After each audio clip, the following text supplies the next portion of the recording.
Okay, today we're going to look at the second part of Chapter 7, which is Theories of Motivation. And where we looked at content theories of motivation last week, this week we're going to look at process theories of motivation, or how motivation works in the workplace. So in order to do that, we're going to look at three different theories, actually four if we look at the job characteristics model. We're going to look at expectancy theory, equity theory, and goal setting theory. And I'm going to spend a little time talking about the Hackman and Oldham job characteristics model, which is what you're going to be using when you do your exercise due on the 30th of November. So process theories do explain how things work, how motivation occurs in the workplace, and why people with a particular need behave in a certain way, and how this translates how this translates into behavior. But process theories of motivation do not address the issue of why needs exist. So that's the difference between content and process theories. So the first one we're going to talk about or look at is expectancy theory. And expectancy theory basically says, if I put the effort into something, can I do it? What's it worth? Is it worth doing? So it's, if we put something in, what do we get from it? Is it something that's desirable? So this theory is useful because it gives us an explanation for why people in the workplace demonstrate different levels of work effort, because it's based on, according to this model, what they think they're going to get out of it. So it's important in terms of organizational behavior, because if we know what motivates employees, we can hopefully do things and set into place processes that will keep our employees. So how it works. Basically, there are three different levels or parts to this particular model. And it basically says, do we have the skills to accomplish the task? And that's known as the effort to performance level. Do we have what it takes to lead to a certain outcome? Will the performance lead to a certain outcome, the performance to the outcome?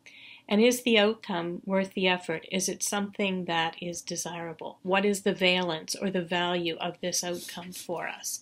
So effort to performance, performance to outcome, and valence or the values. So it's three different steps. It's a three-part process. So in order to increase the effort to performance expectancy in step one, the can I do this or can you do it, you have to increase the belief that the employees can do the job successfully. So employees base their expectations at this level of effort to performance on self-efficacy and previous experiences.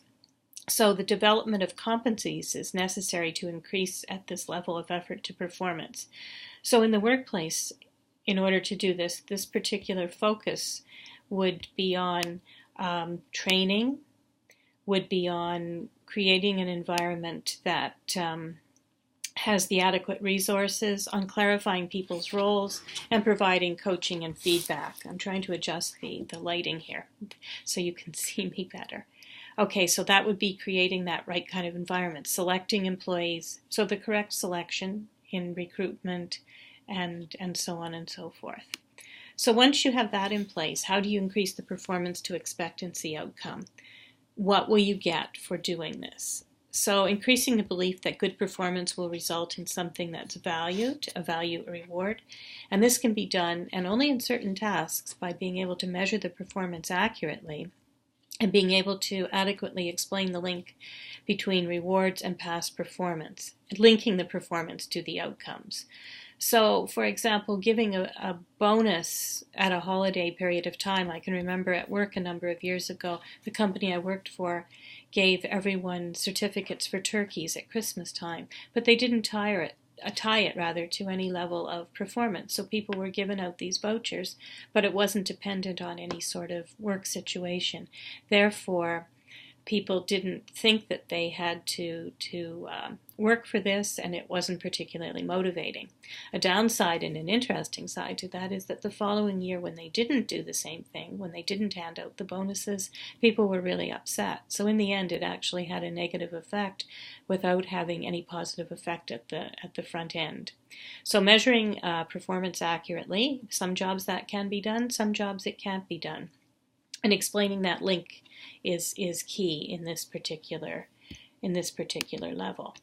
But is it enough? What is the value? Maybe I already had a turkey in the freezer in that case, if they had linked it, in which case it wouldn't have been of value to me. So values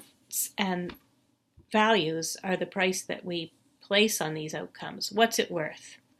So these can be individualized, so they fit people's personal needs. So what might be good for one person might not be good for another. I think I talked in the last session about if it was a gym membership, that wouldn't be something valued for me, and in fact could be not motivating or demotivating. So I deviate from the book chapter a little bit in this segment, and I talk about in the PowerPoints the types of organizational rewards that are out there that could be appealing to people. And the first are membership and seniority-based rewards, and that means that what you get is based on the amount of time you've been with the organization, or your membership or your employment with the particular organization. So this could be time off, this could be bidding for vacation time. These are based on how long you've been with the organization. Pay could be based on seniority if you get incremental pay. So that's one level. Job status-based rewards are another type of organizational reward, and those are rewards that go with the job itself.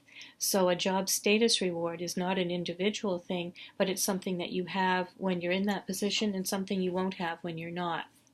So an example of that could be a company car, a membership into a health club again, for example, a particular parking space or a particular office because this is the position you hold, this is the office that you have.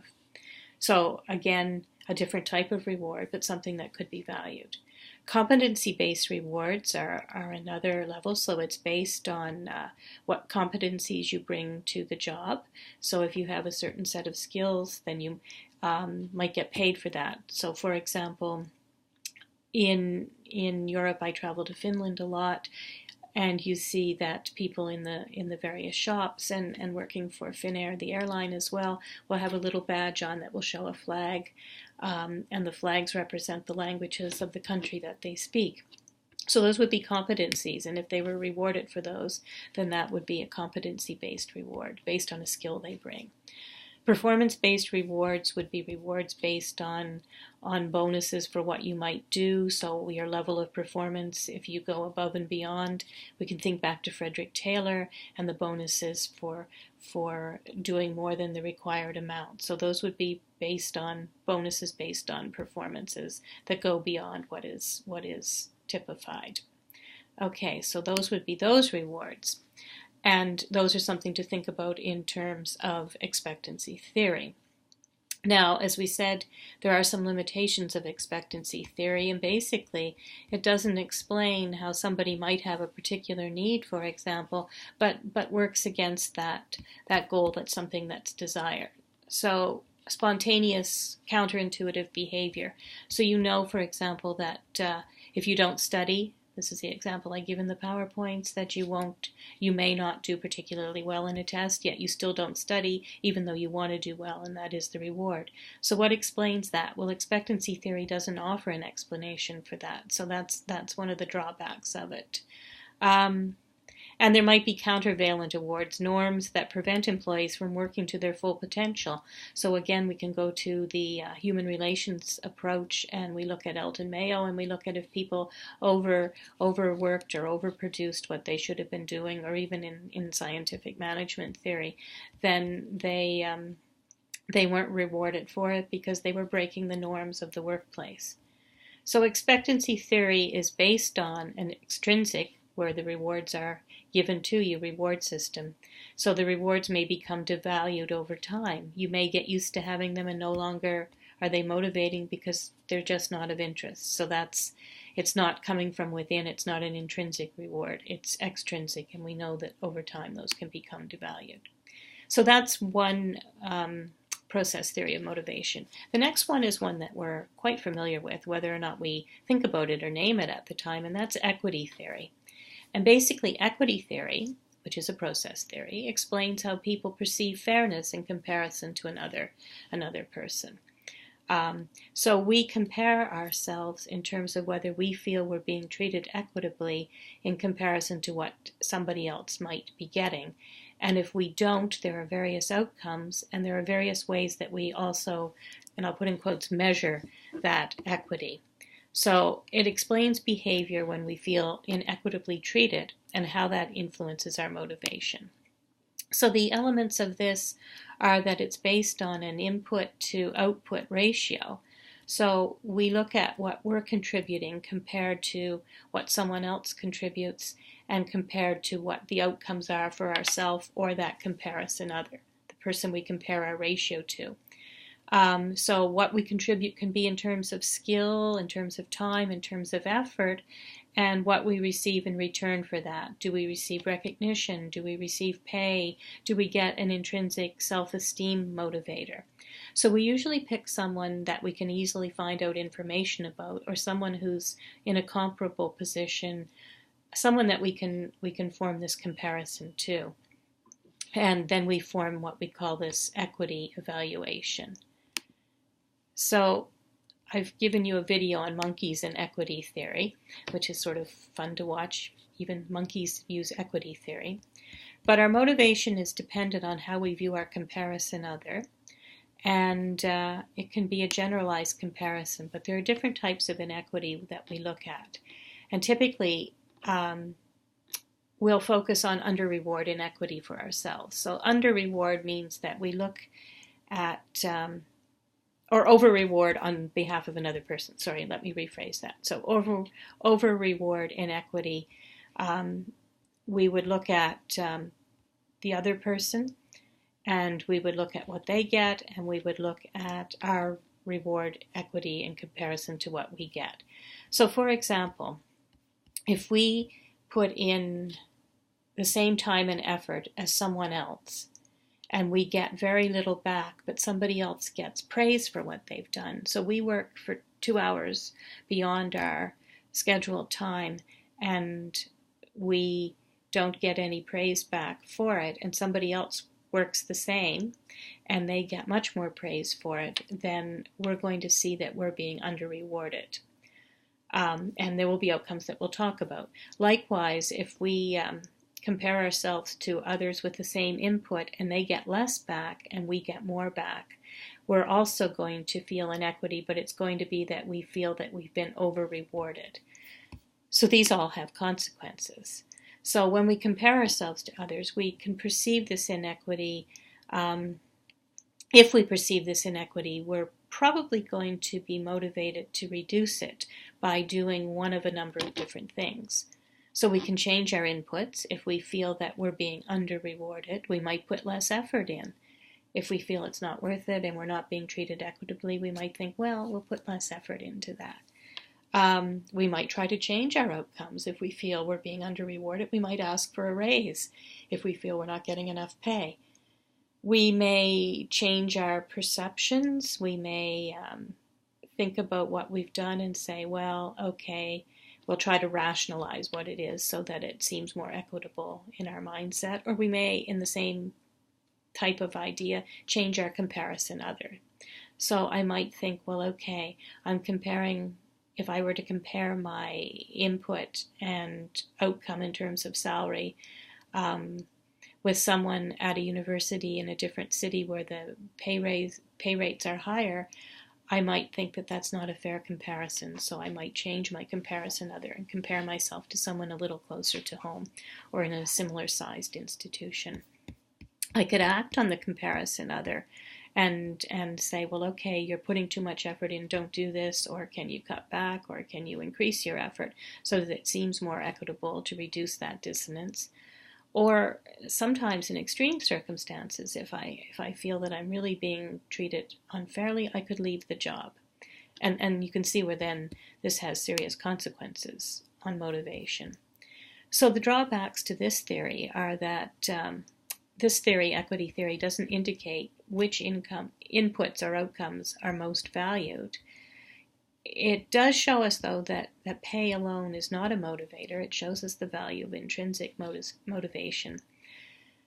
But importantly, the focus is on dissatisfaction and inequity. So it's not looking at satisfaction in this case. The focus is on dissatisfaction.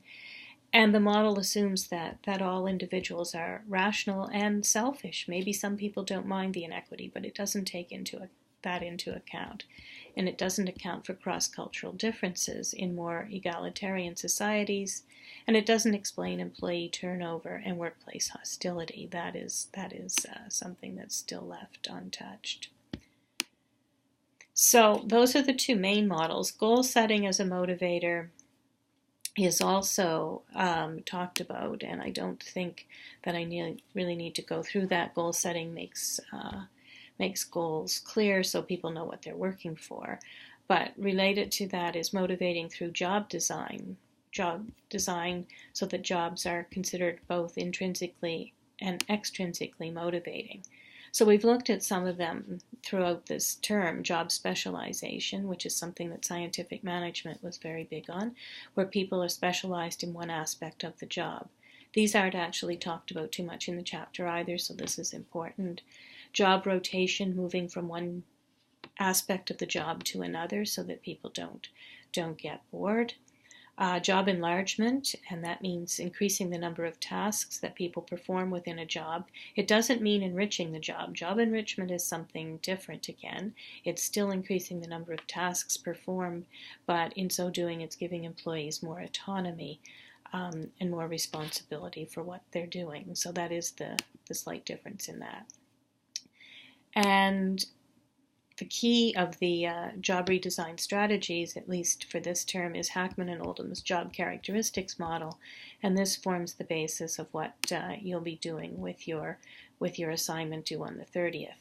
So there's a nice diagram in the PowerPoints that shows you that basically this is a model that looks at making a job more motivating. So what can be done? What characteristics can be added to a job that will lead to certain psychological states, what are called critical psychological states, that will then lead to certain outcomes, including work motivation, growth satisfaction, and general satisfaction with the job.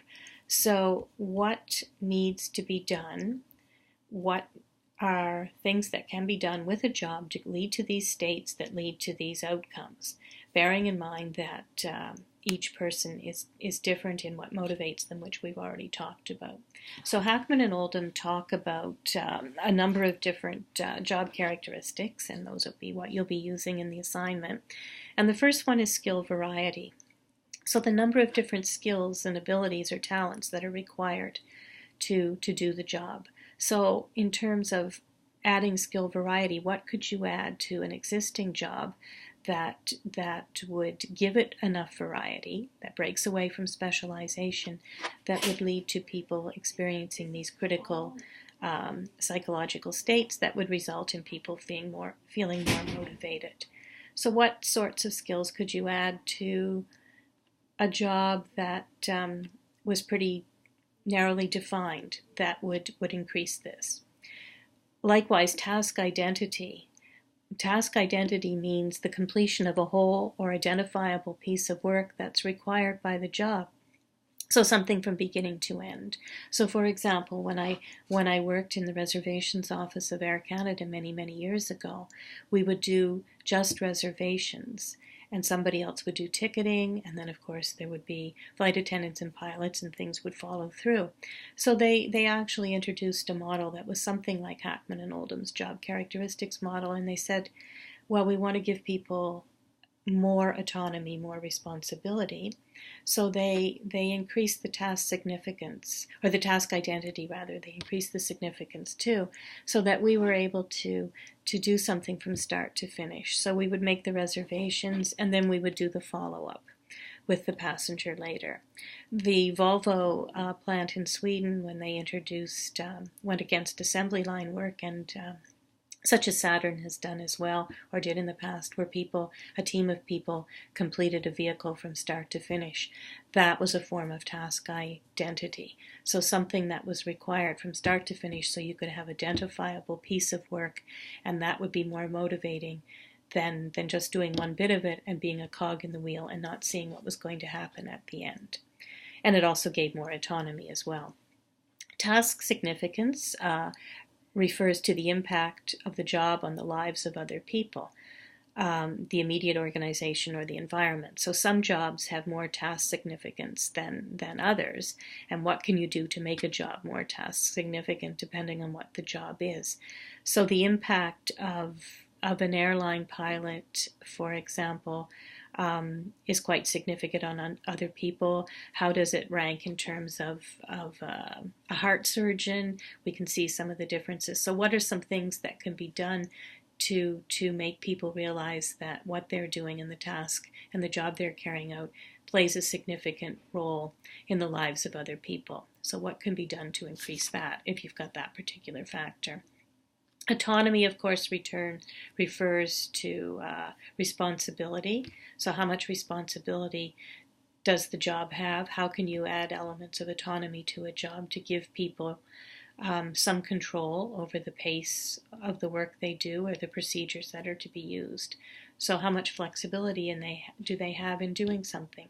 Can it be done this way, or can it deviate from the norm? Some jobs are more amenable to autonomy than others, or different kinds of autonomy. So that's something to think about. And feedback, the amount of information about the effectiveness of the performance that goes back to people. Again, that ties into motivational theory. How much feedback do you get, and what do you do with that feedback? So what I'm expecting you to do on this particular task for the assignment, depending on what the job is and depending on what your characteristic is, to take your core characteristic, whether it's skill variety, task identity, task significance, or autonomy, and figure out what you can do in that particular job to make it more meaningful, to give more responsibility, to give more feedback, in order to achieve the outcome of it being more motivating for workers. So I've given you some details on the email that I sent out earlier today, but this is an overview of what it is. So you can look at the PowerPoints that are on there on the online course, but also I encourage you to look this particular model up as well. And I'll close with some obstacles to job design overall, which relates to this model too, that some people are resistant to change. Some people don't want to try new things. Some of the jobs might be more team than individual oriented for job design. And sometimes there's a problem finding the optimal level of enrichment and specialization. And sometimes it's difficult to accurately measure job characteristics depending on what the job is. So when you're doing your exercise, I encourage you to think about, if you were in this position, what would be motivating for you? What would you like to have changed? And what would those things be that could be added to give it more skill variety, more significance, or make you more readily identify with the job? So that's it for this week.